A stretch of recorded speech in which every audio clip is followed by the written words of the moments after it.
ça tourne pas, c'est pas rouge. C'est pas rouge, Karim. Là, tu vois que ça tourne. Ouais, là, ça tourne. Je vois, c'est rouge.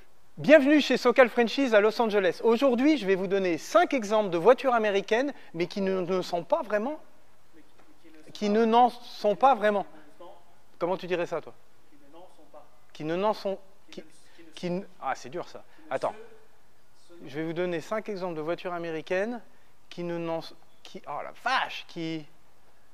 Ah, c'est dur là. Attends. Coupe. La première, la Dodge Steels. Donc, la Dodge Steels, c'était tout simplement une Mitsubishi 3000 GT. Dans les années 80 et 90, les constructeurs américains adoraient aller piocher chez les constructeurs étrangers pour aller développer des nouveaux modèles. Et là, la Dodge Steels n'est ni plus ni moins qu'une Mitsubishi 3000 GT. La Mitsubishi 3000 GT, la grosse GT japonaise, fiable, V6, 3 litres, biturbo, 4 roues motrices, un monstre. Donc ça permettait à Dodge de proposer une voiture sportive japonaise fiable, badgée Dodge. Deuxième modèle, la Chrysler Crossfire.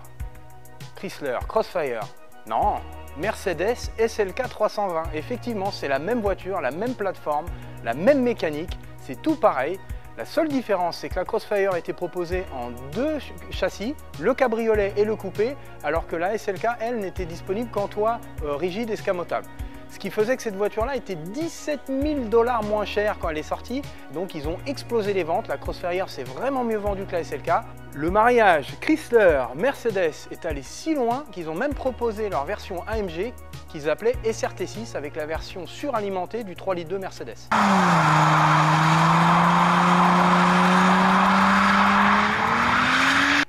Troisième modèle, la Chevrolet Geo Metro.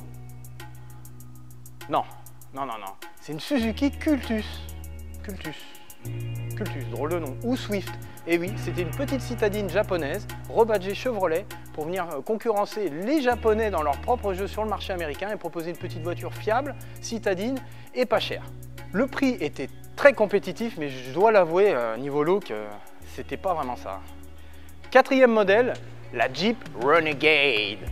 Donc Jeep Renegade 4x4 américain, non pas du tout, c'est une Fiat 500X. Et oui, même aujourd'hui, les constructeurs marchent main dans la main, ils ont des alliances, ils partagent les plateformes et les motorisations. Et là, c'est vraiment le cas de la Jeep Renegade.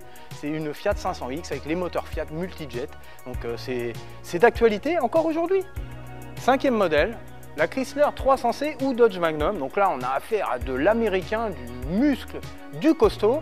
C'est une plateforme Chrysler, c'est une collaboration avec Mercedes, donc une partie de la suspension provient de la classe E Mercedes.